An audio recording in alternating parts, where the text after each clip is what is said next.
দর্শক আমন্ত্রণ জানাচ্ছি চ্যানেল 24 এর ঈদের বিশেষ আয়োজন প্রজন্ম অনুষ্ঠানে।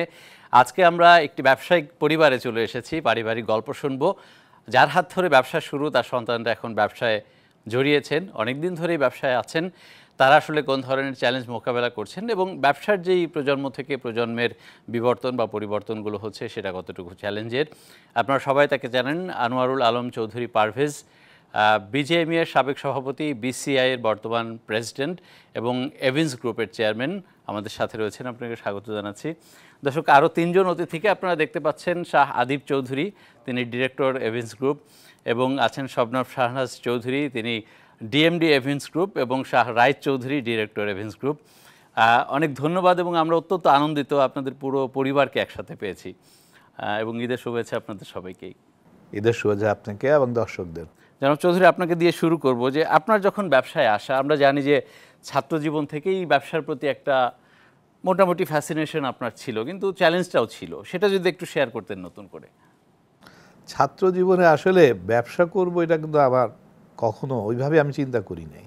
কী করবো আমি নিজেই আসলে ঠিক সিদ্ধান্ত তখন নিতে পারিনি। আমি যখন, তবে বিদেশে যাওয়ার খুব শখ ছিল, বিদেশে পড়াশোনা করা। তা বিদেশ থেকে যখন আমি আসি তখন আমার মনে হলো যখন থাকতে হবে, যখন আমি ডিসিশন নিলাম আমার মার কারণে, তখন চিন্তা করলাম যে না, আমাকে ব্যবসা করাটাই ঠিক হবে। এখন কোন ধরনের ব্যবসা করব, এটাই হলো প্রশ্নোদ্বোধন।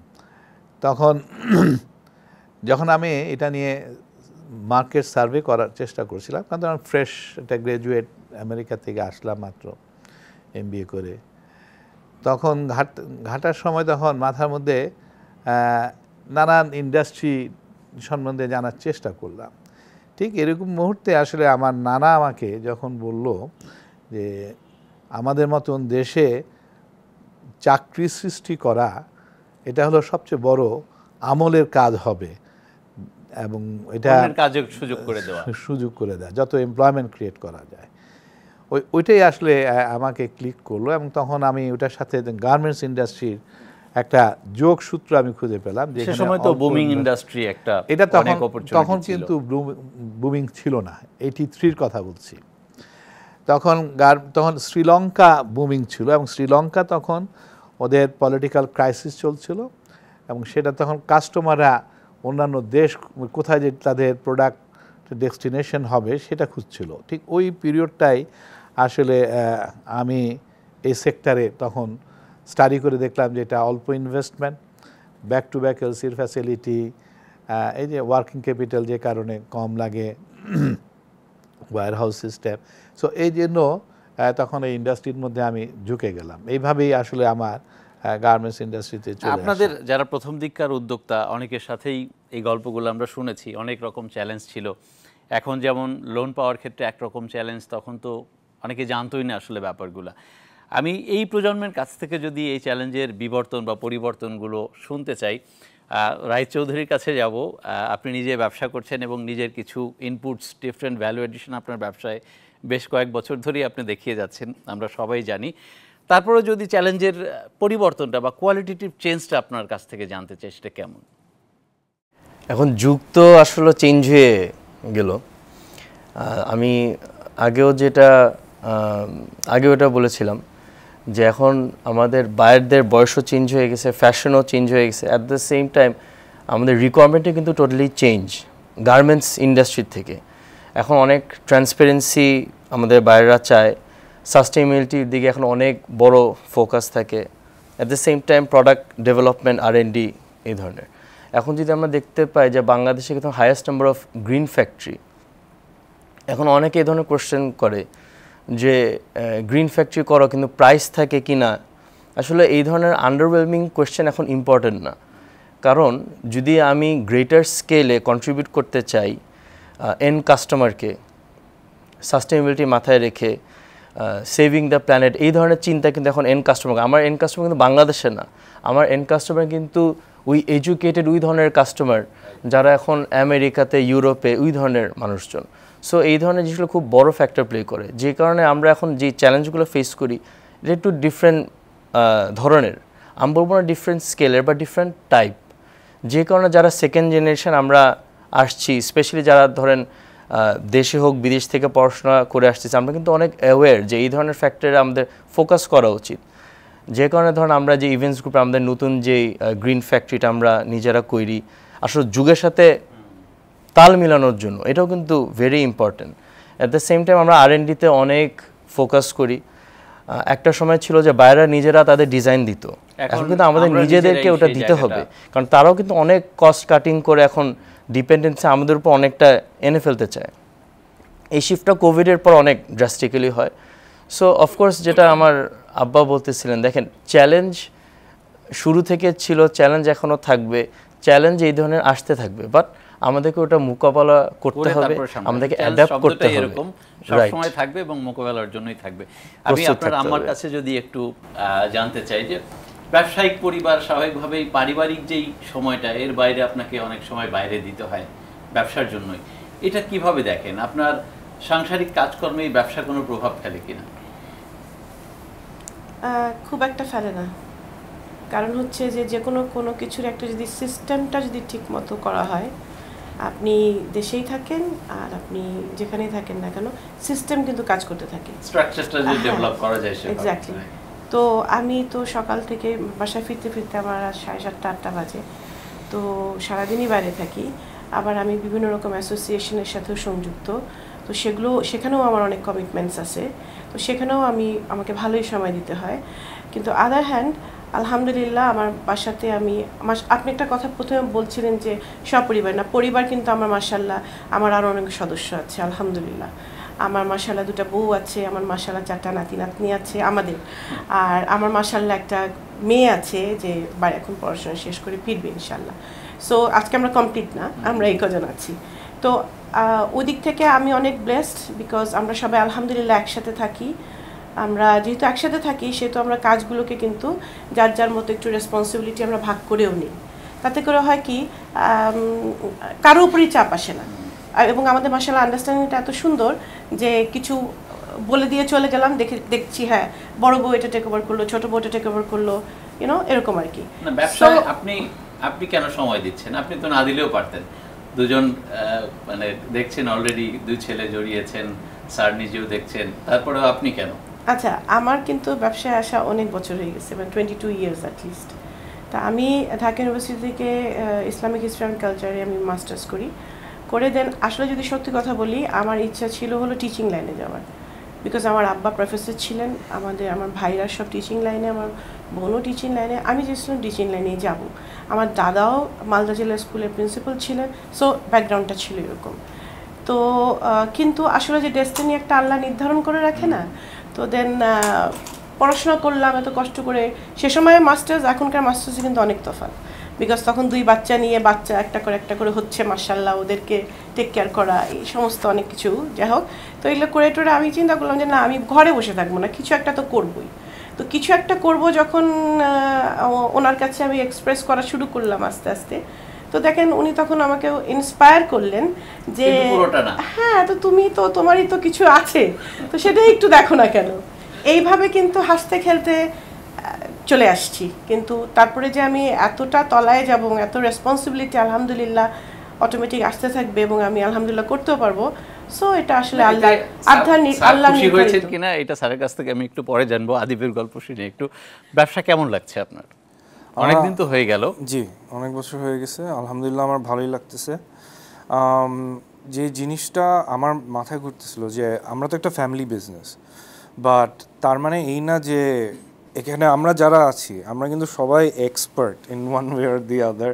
যেরকম মার কথাটা শুনে আমার মনে হচ্ছিল যে 22 বছর, অ্যান্ড মা কিন্তু আমাদের অডিট ডিপার্টমেন্টটা যে উনি দেখেন, আর এখন আবার তার সাথে HR দেখতেছেন, উনি মানে এত থরো কাজ করেন যে ইটস সো প্রফেশনাল, বুঝছেন। তারপরে রাইট যে মার্কেটিং দেখতেছে আমাদের, মানে আমি তো দেখি আর আমি ফিল করি যে উই আর অল ব্লেসড, যে we are all working together. আর আমার ওভারঅল আমি বলবো যে আমি তো প্রোডাকশন সাইডটা দেখি, সো আমি ডিরেক্টলি বাবার সাথে অনেক ক্লোজলি কাজ করি, তো আমি এভরিডে আমি নতুন কিছু একটা শিখি, আমার কাছে মনে হয়। সো এইটা আমার কাছে খুব এক্সাইটিং লাগে। বাট এই যে নতুন কিছু শিখতে শিখতে যেই চ্যালেঞ্জগুলো বা কঠিন জায়গাগুলো সামনে আসে, পরামর্শের জন্য কোথায় যান? পরামর্শের জন্য বাবার কাছে ঘুরে ফিরে যাই। আমার কাছে যাওয়া হয় না? আমার কাছেও যাওয়া হয়, আমার কাছে ইদানিং অনেক যাওয়া হচ্ছে। দুইজনের স্ট্রেংথ একটু ডিফারেন্ট। বাবা যেরকম মানে প্রোডাকশনের ক্ষেত্রে মানে উনি টেকনিক্যালি অনেক সাউন্ড, আবার মার কিছু কিছু জিনিস যেরকম আমি বলবো যে মানুষের ক্যারেক্টারিস্টিক্স বা কিছু অ্যাসপেক্ট আমাকে ধরিয়ে দেওয়া যে আমি একটা সিচুয়েশনে পড়েছি, সো ওই সিচুয়েশনে আমার কি করণীয়, মানে এইসব জিনিসগুলি। আমার আবার বেশি যাওয়া হয় মার কাছেই। সেটা কি মার্কেটিং এর? মার্কেট দেখেন, এটা মার্কেটিং প্রোডাকশন কে ডিজাইন করে এটার ফ্যাক্টর না, এগুলো ইম্পর্টেন্ট না। এখন আপনি মার্কেটিংয়ের কাছে মার্কেটিংয়ের লোকের জন্য যাবেন, আপনি যদি একজন উদ্যোক্তা হন দ্যাট ইজ নট ইম্পর্টেন্ট, কারণ আপনি তো একটা জিনিসে স্পেশালাইজ না, আপনাকে সবই দেখতে হয়। তো আমি যদি আমি লাইফের কথা বলতেছি, কারণ আমার আব্বার সাথে আমার যে সম্পর্ক বা ওনার সাথে অন্য কলিগসদের, আমাদের চেয়ারম্যান স্যারের যে সম্পর্ক, উনি কিন্তু কাজ ছেড়ে দেয় সবাইকে। তো আমি তো বোর্ডের একজন one of the director board, আমি তো একমাত্র ডিরেক্টর না। সো আমাদের কিন্তু কাজ ছেড়ে দেওয়া, যে কারণে আমি যদি প্রবলেম হয় তখন চেয়ারম্যান স্যারের কাছে আমার যাওয়া হয়, বা যদি একান্ত ওই ধরনের কোনো ডিসিশন লাগে। বাট মার কাছে আমার রেগুলারলি যাওয়া হয় সব ধরনেরই, কারণ একজন এন্টারপ্রেনার বা একজন উদ্যোক্তার জন্য কিন্তু ওই ধরনের এনকারেজমেন্টটা মোর ইম্পর্টেন্ট রাদার দেন কোনো মানে একটা কাজের স্পেসিফিক টাস্কের অ্যাডভাইসের থেকে সাপোর্টটা খুব বেশি ইম্পর্টেন্ট। সো আমি ওইটা আমার মার থেকে অনেক বেশি পাই, যে কারণে আমি রেগুলারলি মার কাছে আমার অনেক যাওয়া হয়। ম্যাডাম আস্তে আস্তে ব্যবসায় আসবেন কি আসবেন না, আপনার কাছে পরামর্শ চেয়েছেন। যদি ইন্টারেস্ট থাকে এবং সিনসিয়ারিটি থাকে, যে কেউ যে কোনো জিনিস ধরতে পারে। আমি সবসময় বিশ্বাস করি যে মানুষের মানে ব্রেন কিন্তু 18-20-এর বেশি না, হ্যাঁ, এর থেকে খুব একটা বেশি ডিফারেন্স কিছু না। বাট সাকসেসফুল যে হয় তার ওয়ান অফ দ্য রিজন হলো তার ইন্টারেস্ট সে পায়, সে এনজয় করে, সে তার প্যাশনস থাকে সেটার মধ্যে, এবং যে কারণে সে ওর ডেপথে তার স্বপ্নে সব কিছুতেই কিন্তু সে তাকে খুঁজে পায় বলেই সে সাকসেসফুল হয়ে যায় ওই জায়গায়। এই জন্য দেখা যায় যে অনেক সাকসেসফুল মানে আমরা স্কুল লাইফে আর কলেজ লাইফে খুব ফার্স্ট সেকেন্ড দেখেছি, এবং অনেকে দেখছি ব্যাক বেঞ্চার, যেমন আমাদের মতন মানুষ আমরা তো ব্যাক বেঞ্চারই ছিলাম ইন এ সেন্স। কিন্তু দেখা যায় যে ওরা ব্যাক বেঞ্চার হয়েছে জন্য যে ওরা এনজয় করে নাই, কিন্তু যখন প্র্যাকটিক্যাল লাইফে আসা হয়েছে ও যখন যেটা এনজয় করে সে যখন ওখানেই যেতে পারছে, সে তখন কিন্তু সাকসেসফুল হয়ে গ্লোবালি অনেক সাকসেস হিস্টরি আছে। এবং এই যে ম্যাডামের এখানে কিন্তু আমি ঢুকিই না, উনি অডিট ডিপার্টমেন্ট যে কোনো অর্গানাইজেশনের জন্য ভেরি ইম্পর্টেন্ট একটা এরিয়া, এবং শি ইজ নো ডাউট যে she is a perfectionist lady in a sense. প্রতিটা কাজে তার একদম এইভাবেই হতে হবে ব্রিটিশ কায়দা। আবার অন দ্য আদার হ্যান্ড উনি এত সুন্দরভাবে সেটা উনি পরিচালনা করছেন যে আমরা নিজেরা সবাই কিন্তু অ্যাকাউন্টেবল ফর ইট, এবং উই ক্যান সি যে কোম্পানি প্রতিটা জিনিস কিন্তু কোম্পানি এখন জানে, এবং প্রতিটা জিনিসের সলিউশন পর্যন্ত কিন্তু আমরা পাচ্ছি। যখন মানুষ বেনিফিটেড হয় তখন মানুষ কিন্তু সেটার দিকে আর বেশি পোক করার চেষ্টা করে না, সেখানে তখন ছেড়ে দেয়, এবং সেটাই কিন্তু হচ্ছে। আর আমার একটা টেন্ডেন্সি হলো যে কেউ যখন আমার কাছে আসে বা কোনো কিছু জানতে চায় বা শিখতে চায় বা কাউকে কোনো দায়িত্ব দেওয়া হয়, আমি আসলে ওই কোচের ভূমিকা পালন করি। যে ফুটবলের যে কোচ থাকে না, যে আমি সবসময় মনে করি যে ও তো পারবেই, আচ্ছা ঠিক আছে, ওকে লেট মি, সে যদি এখন ফরওয়ার্ডার হয়, ফরওয়ার্ডের কোন জিনিসটা তাকে অ্যাটেনশন দেওয়া দরকার, সেই জায়গাগুলি আমি কিন্তু একটু ধরে দেওয়ার চেষ্টা করি, এবং আমি চাই যে ও একটা দুইটা দিকবাজি খাক না, আমি তো আসি, এবং কিন্তু আমি সুপারভিশনের মধ্যে রাখি।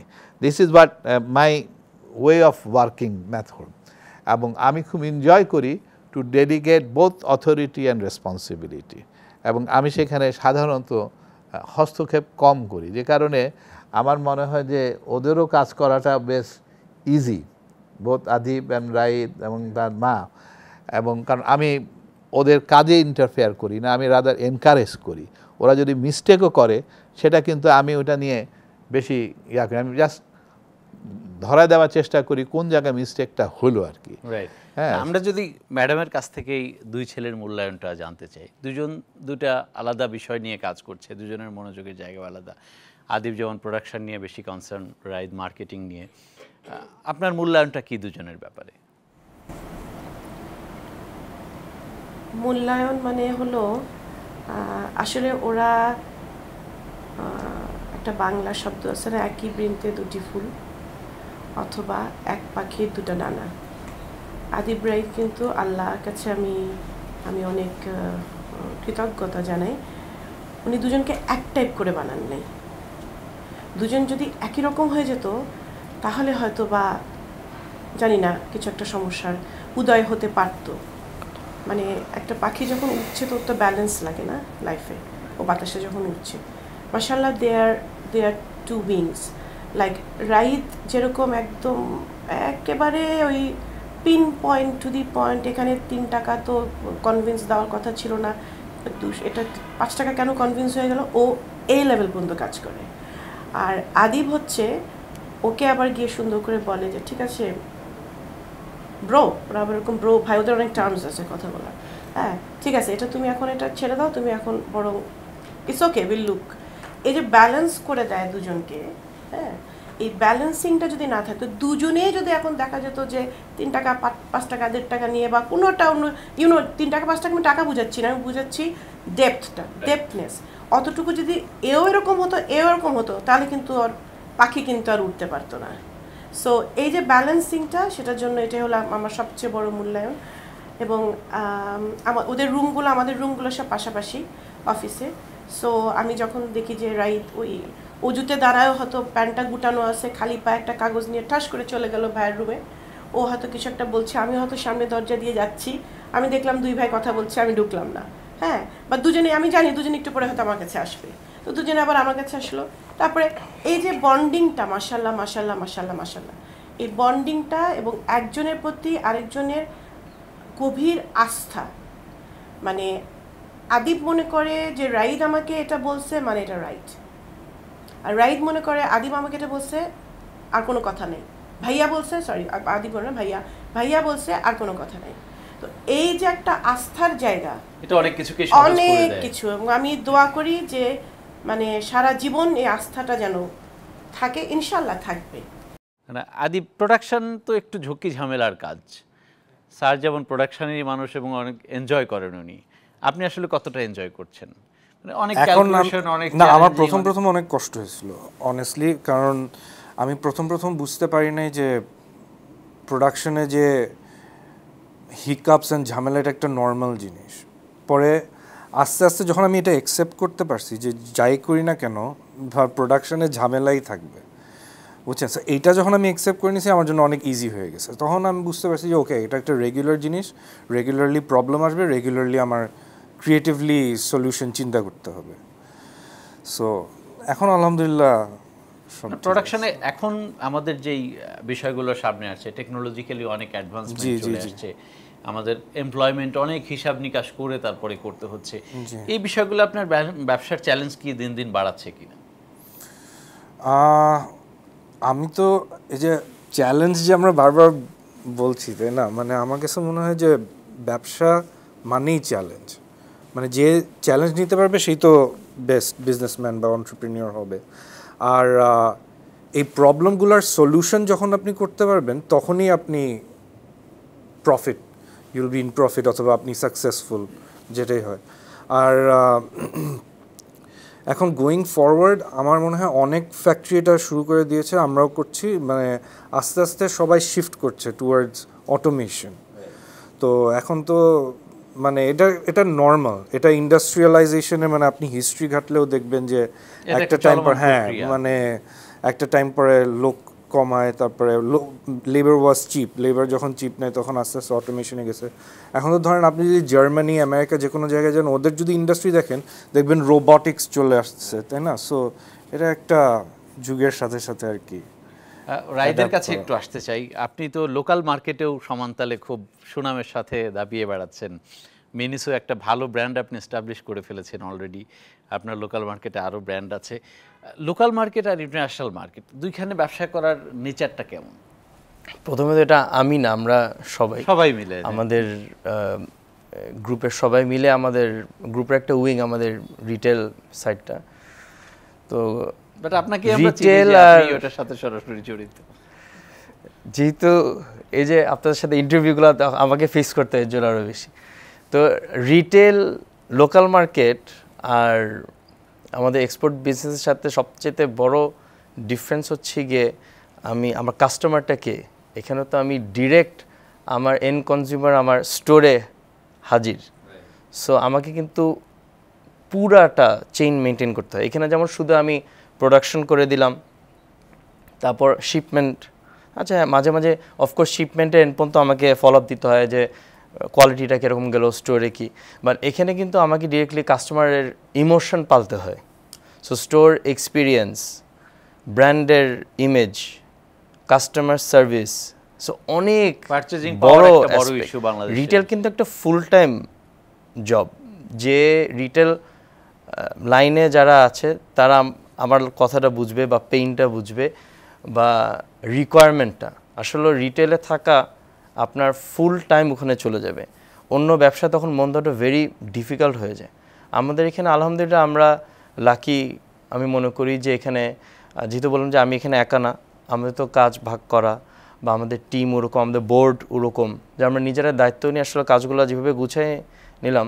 নাহলে আসলে মিনিসোর মতো, আলহামদুলিল্লাহ মিনিসো বাংলাদেশের মতো এরকম ব্র্যান্ড মেনটেন করা কিন্তু ভেরি চ্যালেঞ্জিং। এখন তো অলমোস্ট 30টা আমাদের স্টোরস, আমরা ফ্র্যাঞ্চাইজ মডেলে অপারেট করি। বাংলাদেশে ইন্টারন্যাশনাল ফ্র্যাঞ্চাইজ মডেল কিন্তু একমাত্র মিনিসো এইভাবে শুরু করে। So it was very challenging in the beginning definitely, but আলহামদুলিল্লাহ আমরা তো এনজয় করি দিন শেষে। এই যে আমি কিন্তু তারাবি পরে প্রতিদিন রাত্রেবেলা কিন্তু আমি নয়রে থাকি। আসলে ইটস নট যে আমাকে লাগবে নয়রে থাকাটা, বাট ওই যে রাশ, কাস্টমার আসে, কাস্টমারের ইমোশন, কাস্টমার সাথে দেখা করা। আমার সবচেয়ে মজা লাগে কি জানেন, বিশ্বাস করবেন না, সাদাত আঙ্কাল, ওর নাম সাদাত হোসেন, উনি আমার খুব প্রিয় একজন মানুষ। উনি নয়রের ফার্স্ট কাস্টমার। সো 2014 উনি প্রথম প্রোডাক্ট কিনে নয়ের থেকে, পাঞ্জাবি। উনি কিন্তু এখনও আমার সাথে তার হোয়াটসঅ্যাপে যোগাযোগ, ফোনে মানে কথা হয়, ছবি দেয়, এখনও কালেকশন আসে, আমি তার সাথে বলি। ইট ইজ নট যে আমার লাগবে, দেখো অনেক ম্যানেজার আছে, অনেকজন আছে, বাট এই যে ইমোশনটা নয়ের সাথে বা রিটেলের সাথে, this is a very special bond আমি মনে করি। এটা তো আসলে এক্সপোর্ট বিজনেসে যেটা সম্ভব হয় না, দ্যাট ইজ মোর প্রফেশনাল, আর এখানে মোর ইমোশন আমি মনে করি। জনাব পারভেজ, যে নতুন প্রজন্মের হাতে ব্যবসা আপনি অনেকদিন ধরেই ছেড়েছেন, নিঃসন্দেহে তারা ভালো করছে আলহামদুলিল্লাহ, তারপরও তাদের কাছে আসলে নতুন করে কি প্রত্যাশা আপনার? আসলে ব্যবসা যখন করা হয়, ব্যবসা এটা নতুন প্রজন্মই বলি আর কন্টিনিউশন অফ বিজনেস বলি, এটার সবচেয়ে ইম্পর্টেন্ট জিনিসটা হলো যে যারা এই টিমের মধ্যে যুক্ত, তাদের মধ্যে একটা ফিলিংস থাকতে হবে যে আমি এনজয় করি, কারণ তখনই এটা কন্টিনিউশনটা থাকে। তা ফ্যামিলি ব্যবসা যখন আসে, তখন যখন নেক্সট জেনারেশনের কাছে যায়, তখন কিন্তু ওই একই জিনিসই কিন্তু এক্সপেকটেশন যে আর ইউ এনজয়িং, কারণ এই জিনিসটা কিন্তু ধরে রাখতে হবে। এবং if you are enjoying then is good, because institution যদি না হয়, অর্গানাইজেশন যদি ইনস্টিটিউশনাল ফর্মে না হয়, তাহলে সেটা কিন্তু সাস্টেনেবল হয় না। এবং ইনস্টিটিউশনাল ফর্মে যদি হয়, এবং তখন সবচেয়ে ইম্পর্টেন্ট হলো যারা লিডারশিপে আসতেছে তাদেরকে কিন্তু সেরকম কম্পিটেন্ট হয়ে কিন্তু থাকতে হবে। এবং তারা যদি কম্পিটেন্ট না হয়, তাহলে তারা সেটাকে কন্টিনিউশনটা করতে পারবে না। তো আমরা এই জন্য ওরাও চেষ্টা করছে, আমরাও চেষ্টা করছি যে যাতে করে তারাও মানে এই ভারটা নিতে পারে। এবং অ্যাজ লং অ্যাজ, আমি তো ব্লেসড আল্লাহ সুবহানাহু ওয়া তাআলার কাছে যে আমাদের অনেক বন্ধুদেরই কিন্তু ছেলেমেয়েরা এনজয় করে না এই সেম প্রফেশনে আসা, এবং আমার ছেলেরা যে ওরা নিজেদের থেকেই কিন্তু ইন্টারেস্ট শো করছে এবং দে আর গেট ইনটু ইট, এবং তারা এনজয় করছে। সো এখন যে জিনিসটা সেটা হলো যে আমাদের ওদের পিছনে সে দোয়াটা থাকা।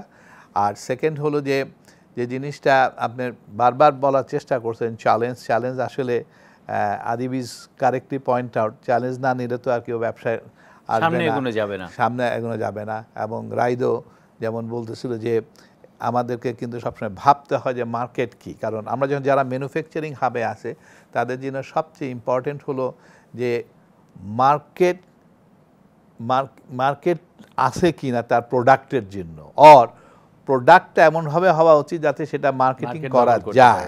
এবং এই যে জিনিসটা, এই জায়গাগুলা the moment they can catch up, এবং তারা অলমোস্ট আল্লাহ দিলে ধরে ফেলছে, এবং তারা যখন চ্যালেঞ্জকে অ্যাকসেপ্ট করতেছে, গ্লোবাল চ্যালেঞ্জ ইজ দেয়ার, কারণ আমরা যেহেতু লোকাল মার্কেটে থেকে আমাদের এক্সপোর্টটাই বেশি আমরা, এবং সেই মার্কেটটা নিয়ে যখন তারা কাজ করছে এবং অ্যাকসেপ্ট করছে, তাহলে আমার মনে হয় it will be more easier. আমাদের সময় কিন্তু গ্লোবাল এত ওপেন ছিল না, এখন কিন্তু it was on a fingerprint, এবং এখনকার জেনারেশনও তাদের এডুকেশনও কিন্তু ওই লেভেলের, যে তারা কিন্তু এখন আর ওই একটা বক্সের মধ্যে কিন্তু পুরো পৃথিবীর কোন অ্যাঙ্গেলে কোন জায়গায় কি হচ্ছে না হচ্ছে, কি রিকোয়ারমেন্ট, কি দরকার না দরকার, এই যে জানি এই যে, এবং এগুলি ট্যাপ আপ করা which is a very important, এবং সেটা যদি তারা ধরতে পারে তাহলে manufacturing field will be a nicer form, কারণ এটা সাস্টেনেবল হয়, ইটস নট এ ট্রেডিং। এবং সেটা যখন তারা তাদের আগ্রহ যখন এই লাইনে আছে, এবং আমি বিশ্বাস করি যে what they need is now লিডারশিপটা কিভাবে তারা হোল্ড করবে, কারণ ওই জায়গাটার হলো একটু ওই যে বলে না আর্কিটেক্টের কাজ আর কি। রাইট, এটা তাদের কাছ থেকেই আমি একটু শুনতে চাই। আপনাদের দুই ভাইয়ের কাছে একটাই প্রশ্ন, যে আপনারা যখন বিজনেসে আসলেন তখন তো মোটামুটি একরকম রেডি প্ল্যাটফর্ম ছিল, বাট এটা থেকে সামনে এগিয়ে নিতে হবে, সেই পরিকল্পনা নিশ্চয়ই আপনাদের আছে। কত দূরে গিয়ে নেবেন, কি পরিকল্পনা, রাইট দিয়ে যদি শুরু করতে চাই? সব কথা এক ইন্টারভিউতে বললে তো আবার কিছুই বাকি থাকে না, নিশ্চয়ই কিছু কিছু রেখেই বলবেন। দেখেন, রেডি প্ল্যাটফর্ম কথাটা শুনতে যত ইজি মনে ওটা কিন্তু আরও ডিফিকাল্ট। যে রেডি প্ল্যাটফর্মে আসছে সে বুঝে। আমি যদি আমার এক্সাম্পল দিয়েই বলি, আমাদের রিটেলটা আমরা যেভাবে জিরো থেকে এটা রেডি করছি, এখন যদি এখানে নতুন কেউ এসে এটাকে আরেকটা লেভেলে মনে করে যে আমি নিয়ে যাব, আমি যদি এখানে 100 দেই, ওকে এখানে 300 দিতে হবে %, ওটাকে ওই লেভেলে নিয়ে যেতে। বাইরে থেকে হয়তো মনে হয় এত ইজি না, কারণ এটা তো আমাদের ডিএনএ, এটা আমাদের ভিশনে, এটা ওই এত দূরে আসছে আরেকটা মানুষের, তাই না? আরেকটা মানুষের তকদিরের সাথে এটা সম্পর্ক। সো এটা এত ইজি না। এখন যদি যেটা আমাদের আব্বা, যদি আমরা মনে করি আমাদেরকে রেডি প্ল্যাটফর্ম দিচ্ছে, আমরা কিন্তু কখনো ওটা মনে করি না। ওটা মনে করলে আমরা আর আগাতে পারবো না। সো অফকোর্স চিন্তা থাকে, কারণ আমরা মনে করি, যদি গার্মেন্টস ট্রেডের কথাই বলি, এই শিল্প কিন্তু এখনও অনেক পোটেনশিয়াল বাকি আমাদের দেশে এক্সপ্লোর করা। আমরা ওই একটা প্রোডাক্ট লাইন নিয়ে পড়ে থাকি, আমরা ওই গাজীপুরের এক সাইড নিয়েই পড়ে থাকি। এটা তো ইন্টারন্যাশনাল ব্যবসা, এখানে অনেক potential. So lot of time is left product line explore করা, ডাইভার্সিফাই করা। কারণ একটা জিনিস হচ্ছে কি, বাংলাদেশ থেকে এত, যদিও আমরা মনে করি যে এই ট্রেড তো এই গেল, এই প্রাইস বেড়ে যাচ্ছে, ওয়েজেস বেড়ে যাচ্ছে, কিন্তু আলহামদুলিল্লাহ বাংলাদেশ নিজেকে এমন একটা পজিশনিং করে ফেলেছে গ্লোবালি, যেটা আমাদেরকে একটা বড় কম্পিটিটিভ অ্যাডভান্টেজ দিচ্ছে ওভার আমাদের কম্পিটিটিভ কান্ট্রিজ। অর্ডার্স কিন্তু এখন অনেক আসতেছে, স্পেশালি চায়না থেকে অনেক প্রিমিয়াম বায়ার্সের কাজ কিন্তু বাংলাদেশে আসছে। এখন আমি মনে করি, সবাই মনে করে না যে গোল্ডেন টাইম শেষ, আমি তো দেখতেছি এখনই আমাদের শুরু। আমি মনে করি এখন আমাদের মাত্র শুরু যাত্রা। So lot of time is left, we are excited যে আমার ম্যাক্সিমাম দিয়ে কিভাবে আসলে এই ট্রেডে থেকে আরও এগিয়ে নিয়ে যাওয়া যায়। আদিবের কাছ থেকেও ভবিষ্যৎ পরিকল্পনা শুনতে চাই। ভবিষ্যৎ পরিকল্পনা আমাদের এখন, মানে আমরা কিন্তু অনেক কিছু নিয়ে, আমি আর রাইদ মাঝখানে অনেক কিছু নিয়ে আমরা রিসার্চ করছি ফ্রম টাইম টু টাইম, যে কী করা যায় কি না করা যায়। সো তখন যেটা হয়েছে যে রেডিলি আমরা হয়তো বা যাই নাই কোনো ইনভেস্টমেন্টে, বাট আমরা কিন্তু নলেজটা গ্যাদার করছি। সো এরকম টাইম টু টাইম কিছু কিছু জিনিস আসে, বাট সব কিছুই যে চিন্তা করলে করা যাবে বা সব কিছুই যে মানে আপনি চাইলে ওটা হইতেই হবে এমন কোনো কথা নাই। সো আমার কাছে মনে হয় যে অনেকটাই, আমি কেন এটা একটা ডিরেক্ট অ্যান্সার দিচ্ছি না, কারণ অনেকটাই জিনিস ডিপেন্ড করে being in the right place at right time, বুঝছেন? ম্যাক্সিমাম মানুষ কিন্তু বিজনেসে যারা ধরেন সাকসেসফুল হয়েছে অথবা বড় করছে অথবা ওরা ডাইভার্সিফাইও করছে, ওরা এরকম একটা হোল বা একটা মানে কিছু একটা বের করে নিতে পেরেছে যে ওই টাইমে একটা রিকোয়ারমেন্ট, সো ওইটার উপরে তো অনেকটা ডিপেন্ডেন্ট থাকবে। কিন্তু আমাদের পার্সোনালি অনেক ইচ্ছা আছে যে আমরা যেহেতু দুই ভাই আমরা জয়েন করেছি অ্যান্ড ইউনো আমাদের যেহেতু স্কোপ আছে, আমাদের স্কোপের মধ্যে কি কি করা যায়, but it has to make sense. So দেখি ইনশাল্লাহ, আমাদের ইচ্ছা আছে, কিন্তু এখন আমি ডেফিনেট কিছু বলতে পারবো না। পরবর্তীতে যখন আমরা আবারও আলাপ করব সেই আমরা দেখতে পাবো আসলে কতদূর কি হচ্ছে। ম্যাডাম, আপনাকে দিয়ে আজকের অনুষ্ঠানটা শেষ করতে চাই। দুই সন্তানের কাছে আপনি কি প্রত্যাশা করেন ব্যবসায় এগিয়ে নেওয়ার ক্ষেত্রে, বা বাংলাদেশের মানুষের কর্মসংস্থান তৈরির ক্ষেত্রে, বা গ্লোবাল মার্কেটে বাংলাদেশের সুনামকে আরো বাড়ানোর ক্ষেত্রে তারা আসলে কোন ধরনের ভূমিকা রাখবে? সব কথার মূল হচ্ছে দিন শেষে আমি মা, আমি একজনের স্ত্রী, আমি কয়েকজনের দাদি। আমি আমাকে দিয়ে এভাবে বলছি এই কারণে, সংসারটা ঠিক থাকতে হবে। মানে অ্যাম্বিশন সবার থাকবে, স্বপ্ন থাকবে, সে স্বপ্ন পূরণের জন্য আমি ছুটবো, সেটাও ঠিক আছে। কিন্তু আমার ফ্যামিলি লাইফকে একটা বিদিকিচ্ছির অবস্থায় নিয়ে গিয়ে সেই জায়গাটাতে আমাকে কিন্তু আমি নারী কিংবা তারা দুজনেই স্যাক্রিফাইস করতে হবে। স্যাক্রিফাইস কোন সেন্সে? টাইম দিতে হবে পরিবারের জন্য। দেখেন, একটা পরিবার যদি ঠিক না থাকে, ফ্যামিলি বন্ডিংটা যদি সুন্দর না থাকে, এবং সেখানে আপনার যতই বিত্তশালী অর্থশালী হোক না কেন, আমার কাছে এটা মিনিংলেস মনে হয়। দিন শেষে যখন সে আন্ডারস্ট্যান্ডিংটা থাকবে না, আমার 1000 কোটি টাকা, আমি সরি, আমি সবাইকে রেসপেক্ট দিয়ে বলছি, ওটা আমার কাছে একেবারে মানে nothing. So as a parent, as a mother, আমি ডিএমডি হতে পারি, এমডি হতে পারি, বহুত কিছু হতে পারি, কিন্তু নতুন প্রজন্মের কাছে আমার আমার যে লাইফ, আমি তো একটা এক্সপেরিয়েন্স গ্যাদার করছি, তাই না?